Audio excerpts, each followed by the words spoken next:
Tohle není efekt. Tohle je reálná prašnost ve vzduchu. Viditelná je jen ve správném úhlu a v přímém světle. Bez slunce mizí z dohledu, ale nezmizí z prostoru. Každý záblesk jsou částice, prach, pyl, mikrovlákna.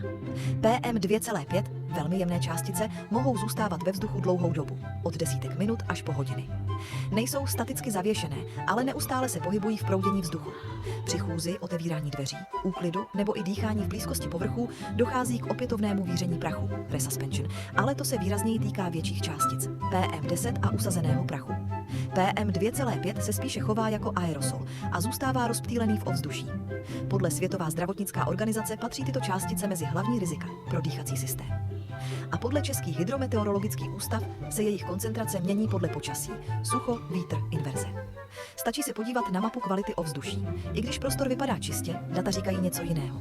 To, co vidíte v paprsku světla, není výjimka. Je to moment, kdy je realita viditelná.